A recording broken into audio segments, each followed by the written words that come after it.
To movers and shakers. दोस्तों, MF Husain साहब कहते हैं कि उनकी फिल्म गजगामिनी एक कल्चरल इवेंट होगी। लोगों के मन में इस फिल्म को लेकर कई सवाल हैं। क्या यह एब्स्ट्रैक्ट फिल्म है? नहीं। क्या यह रियलिस्टिक फिल्म है? नहीं। क्या यह आर्ट फिल्म है? नहीं। क्या यह कमर्शियल फिल्म है? नहीं। क्या यह middle of the road film है? नहीं। क्या यह अवांत-गार्ड फिल्म है? बिल्कुल नहीं। आखिर यह फिल्म है तो है क्या? इन सब सवालों का जवाब देने के लिए हमने एमएफ हुसैन को खास अपने स्टूडियो में मिला।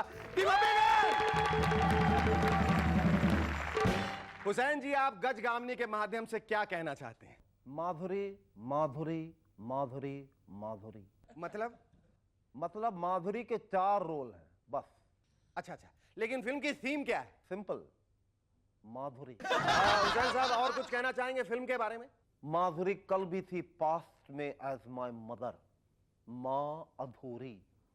प्रेजेंट में है एज रियल माधुरी, और फ्यूचर में वो महा अधूरी बनेगी, क्योंकि उसे कोई भी डिफाइन नहीं कर सकता। और कुछ? हाँ, माधुरी। Okay. Thank you, sir. It was a pleasure to have you here. Let me announce the guests tonight. Our guests are Madhuri. Oops, I'm sorry. Swaroop Sampath. And the noted Urdu poet from Pakistan, Janab Qatil Shifai. But before that, give a large round of applause to Sharuki and the Rubber Band.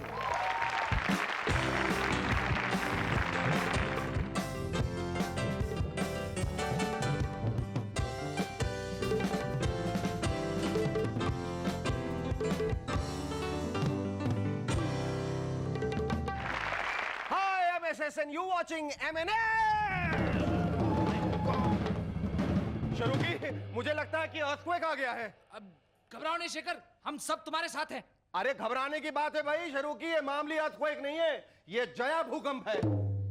Jaya भूकंप? हाँ, जब भी जया जी सोनिया जी के साथ चाय पीती हो तो ऐसा ही भूकंप आता है और सभी कांपने लगते हैं, मेनली हमारी सरकार।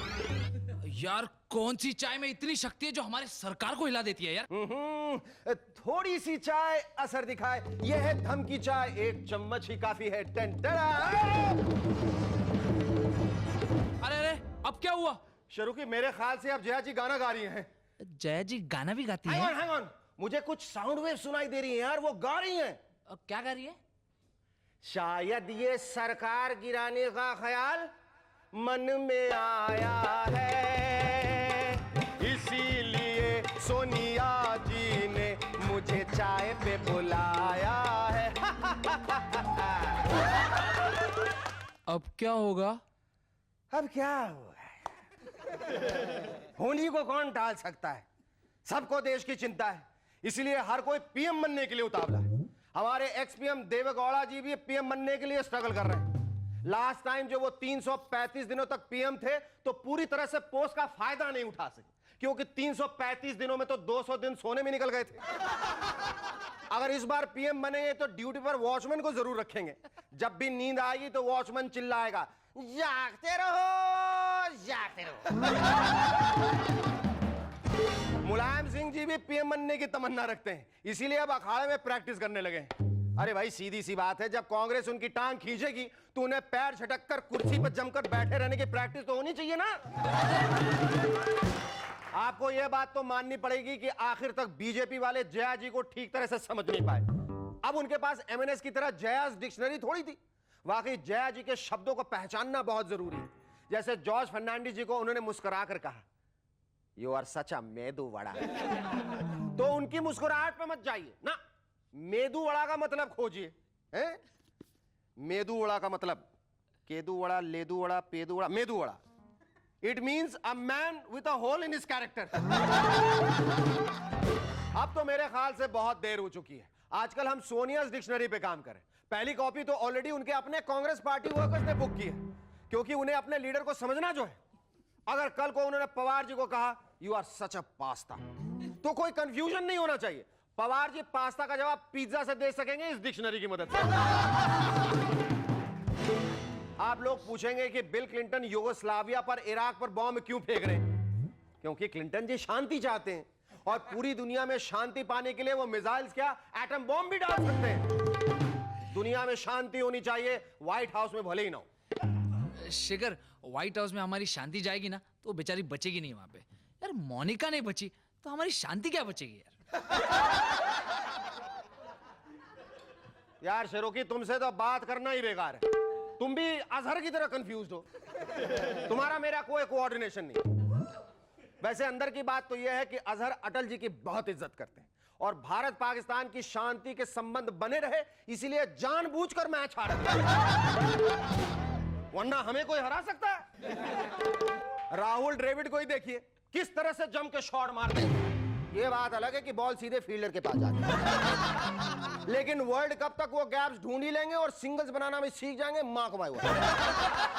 एस रमेश को ही देखिए, उनके इरादे कितने बुलंद हैं। इतने बुलंद हैं कि ना वो फ्रंट फुट पर और ना ही बैक फुट पर जाके खेलते हैं, बस यूं ही हवा में बल्ले को लहराते हैं। लेकिन वर्ल्ड कप तक बॉल से कांटेक्ट करना सीख जाएंगे। मां कमाई हुआ। भाई उम्मीद पे तो दुनिया कायम है। राजेश खन्ना जी का कहना है कि अटल जी बात करते वक्त पब्लिक से आंख नहीं मिलाते, तो उन पर हम भरोसा कैसे कर सकते हैं रे? अरे काका जी, आप भी तो आंखें बंद करके एक्टिंग करते रहे हैं।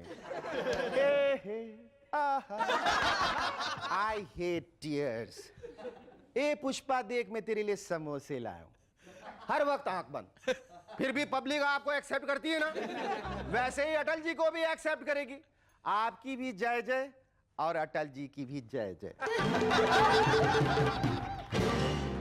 इन अमेरिकन का भी कुछ भरोसा नहीं। इनके यहां ट्रेंड्स हर दूसरे दिन बदलते रहते हैं। पहले वहां साइंस फिक्शन फिल्में हुआ करती थी, अब इमोशनल फिल्में बनने लगी। कल को चौंकिए मत अगर स्टीवन स्पीलबर्ग भी जुरासिक पार्क को बॉलीवुड के मसाला फिल्मों की तरह पेश करे। स्टोरी कुछ ऐसी होगी। गुडजिला और उसका भाई बैडजिला, जो शिकारपुर जिला में रहते थे, बचपन में अपनी मां जिला के साथ हॉलीवुड के मेले में कुछ लोगों को डराने जाते हैं, लेकिन भयंकर तूफान की वजह से दोनों भाई बिछड़ जाते हैं। गुड जिला को इंस्पेक्टर गुडी पालते हैं और बैड जिला को स्मगलर डॉन। कई साल बाद दोनों कॉलेज जाते हैं, वहां उनकी मुलाकात कुड़ी जिला से होती है। दोनों उसे इंप्रेस करने के लिए फायर ब्रीदिंग कॉन्टेस्ट में पार्टिसिपेट करते हैं। अचानक दोनों की नजर अपने अपने दाहिने टांग के तीसरे नाखून के तिल पे जाती है। बिछड़े भाई स्लो मोशन में मिलते हैं।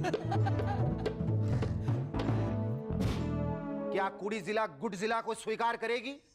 क्या मां जिला अपने पिछड़े हुए बेटों को मिल पाएगी? ये सब जानने के लिए देखिए स्टीवन स्पीलबर्ग की आई एम योर्स गुड जिला। हिंदी अनुवाद, अच्छा सिला दिया गॉड जिला, या फिर ये सिलसिला है गॉड जिला।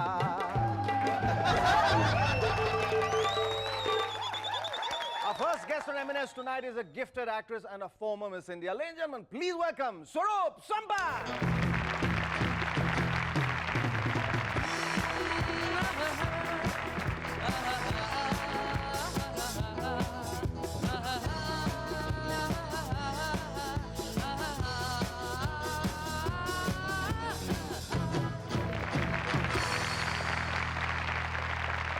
Swaroop, thanks for coming on our show. मैं हाथ जोड़ के तुम्हारा शुक्रिया अदा करना चाहता हूँ कि eventually I believe the whole of M&S team had to be after you. इतनी कोशिश अगर चांद को धरती बुलाने की जाती है तो भी हो जाता है, लेकिन तुम कहाँ चांद से कम हो? नहीं, all lies. I'd love to be here. I'm very happy to be And here. that's the reason I believe you're looking very pretty. Thanks. You look absolutely smashing, and that's the reason why probably no one could stop you from becoming Miss India. Yes. Tell me, how did Miss India happen to you? कैसे हुआ? क्यों? किस वजह से तुमने decide किया कि तुम्हें मिस इंडिया बनना है? Actually, it's a horrible thing, okay? क्यों? Because my dad went and filled up the form, and he says, Swaroop, I think you should go for this Miss India thing. And I, it cracked. I went like, who do I have to prove it to that I'm beautiful? Okay, I didn't mean it like a proudy or anything, but, and I said, no, I'm not going. And I was going steady with Paresh at that time. I still consider him my arch rival. Paresh Rawal is my arch rival. So I told Paresh, look, let's go to the Shanmukhanand, and then we run away from the gates, and we go to Khandala for a weekend, and come back when all the tempers are cool, because I don't want to go for this Miss अच्छा, India. आती क्या खंडाला के जज्बात तब से शुरू होते हैं? वाह, बहुत अच्छा. And he says, listen, I don't want to be involved with you. I just leave you to the gate, my brother and me. They leave me to the gate, and they say, do what you want, run away from here. But we are not going to be involved. And so I said, okay, now that I'm here, I might as well go through this whole thing. Yes, and yes, yes. I did. अच्छा, miss India बनने के बाद was it fairly easier for you to take up modeling assignments and act in Actually, films? I was already modeling before, अच्छा, but I पहले कर got रही थी। films after I became Miss India. And then I thought, you know, I'm getting these two great directors, Yash Chopra and Rishikesh Mukherjee, offering me films. क्यों नहीं? Swaroop, we'll talk about that after a break. Stay with us. We'll be back in a moment to chat some more with Swaroop Sampat.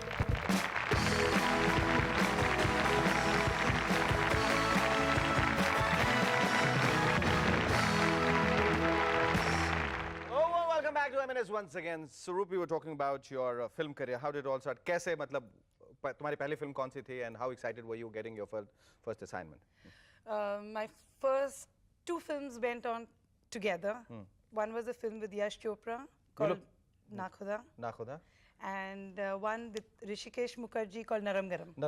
नरम गरम, you look so garam in that. You look so cute. hot. No, I don't. Yes, I With those swear you stiff look so cotton garam. sarees, I look No, but so- still, in a cotton sari, you look so hot. Really? You played the title role of Garam. Who was Naram in that? Amol Palekar? No, it wasn't that way. I was Naram, and there were three guys who Were garam like garam. fell in love with me. Okay. One of them was Utpal Dutt. One of them was Acha. yes. Achi. Man used to call me Kusi. Kusi. Yes. And Amol Palekar and Shatrugna Sinha. Tell me, how did Ye Jo Zindagi happen then? That was, you know, one of your the finest characters you played, Yes.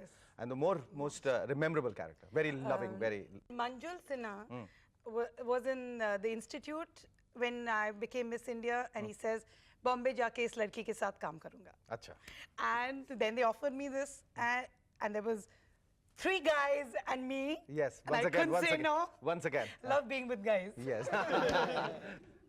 Now, So- who's responsible if the marriage goes awry? I mean, who's responsible for that? Okay. All right. No, so then seriously, like they said, and it was so good. Besides, I've always been a Goldie Hawn fan, Okay. and I've done lots of comedy on stage, and I thought this is an opportunity to do it in a good way for television. Do you have the urge to go back to films now? इतना करने के बाद Yes, कभी I लगता है कि think after another few years, when I can be the hero's mother, because I don't think I can do lead roles. नहीं उस किस्म की And फिल्में I don't want to do a sister's role because in Hindi films, sisters are always raped. So like I don't like it. Swaroop, you also have a very sentimental side to you. You work for the disabled children. I mean, what made you decide? I mean, like, how do you find time, and what has actually prompted you to do something? like that? Actually, you know, I've always... And you never talk about it, which is the best That's thing. right. I mean, but you find time out for that. Yeah, always wanted to do things for kids. I'm like really good with them. And I thought... Yeah, you've been pretty nice to me, yes. Yeah. All right. And I work through drama. I mean, an actress is the best teacher to teach literature, language, drama. So I teach them oral expression, creativity through drama. Are you very happy with the way your life has shaped up? Is there anything you want to do more in life? You're absolutely a contented, Happy. domesticated housewife and a very contented actress? Yes, very happy. Thank you, Swaroop. It was lovely talking to you. Thank you. Our second guest on MNS tonight is a distinguished Urdu poet who has given romance a new meaning. Ladies and gentlemen, please welcome Janab Qatil Shifai.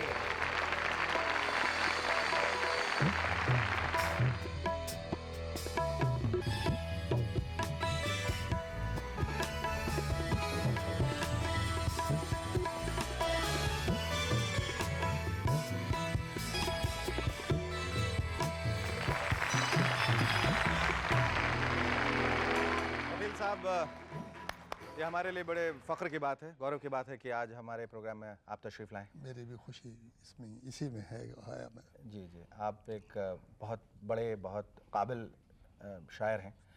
कैसे ये शायरी का जो सफ़र शुरू हुआ, वो किस तरह से हुआ? क्यों शायरी ही क्यों? शायरी का सफ़र या किसी भी फ़न का सफ़र आदमी खुद शुरू नहीं करता, वो कुदरत की तरफ से मिलता है। जी जी। एक वक्त आता है इंसान की ज़िंदगी में, शुरू में अगर उसे शायर बनना है तो अंदर से कुछ अल्फाज बोलते हैं। अच्छा। उन्हें ज़बान मिली होती है, दिल पहले में की से। धड़कनों में जी।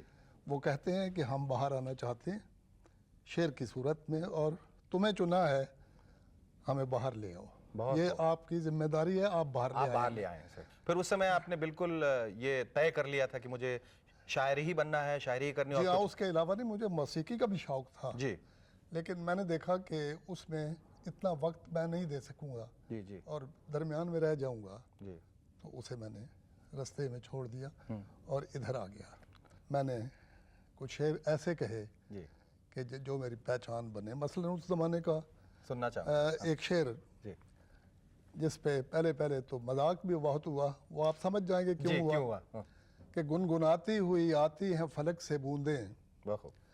गुनगुनाती हुई आती हैं फलक से बूंदें, कोई बदली तेरी पाजेब से टकराई है। क्या बात, बहुत खूब, बहुत बढ़िया, बहुत खूब।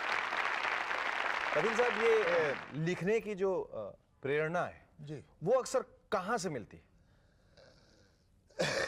देखिए साहब, ये तो अपना अपना अपने अपने अंदर की बात है। जी। एक अच्छे चेहरे से भी मिलती है, हाँ। एक अच्छे हादसे से भी मिलती है, आग लगने से भी मिलती है, पानी में डूबने से भी मिलती है, और किसी हसीन चेहरे, किसी हसीन की बिल्कुल। होंठों से अच्छी बातें सुन के भी मिलती है। पर आपको ज्यादा हसीनाओं के चेहरे से ज्यादा इंस्पिरेशन मिली है, because you are more known as the romantic Urdu poet. चलिए चलिए, मैं मान लेता हूँ, इस इल्ज़ाम को मान लिया मैंने। इससे किसी को इनकार नहीं करना चाहिए कि हर शख्स ज़िंदगी में कभी ना कभी प्यार करता प्यार है, करता है, बिल्कुल। और बाद लोग सारी ज़िंदगी प्यार करते रहते हैं। उसका के गवाह मेरे ताज़ा ताज़ा बने हुए दोस्त आर्टिस्ट हुसैन हैं। हुसैन साहब है, बिल्कुल। हुसैन साहब, बिल्कुल बिल्कुल बिल्कुल सही कह रहे हैं। हाँ। तो मुझे बहुत खुशी हुई, और मुझे एक अपने सिलसिले में एक गवाही मिल गई जी कि बड़ी उम्र में भी इश्क करना कोई बुरी बात कोई बुरी बात नहीं। अच्छा, ये बताइए कतील साहब कि एक अच्छा शायर होने के लिए, अच्छा शेर लिखने के लिए जरूरी है कि दिल टूटे और बार बार टूटे? इसका जवाब हम एक छोटा सा ब्रेक लेंगे, उसके बाद आप बताइएगा। Stay with us, we'll be back in a moment to chat some more with Qatil Shifai. Thank you.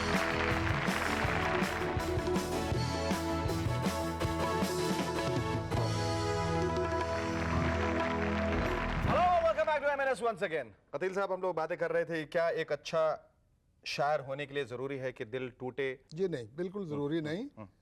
असल में दिल बाद में टूटता है, पहले जुड़ता है किसी से।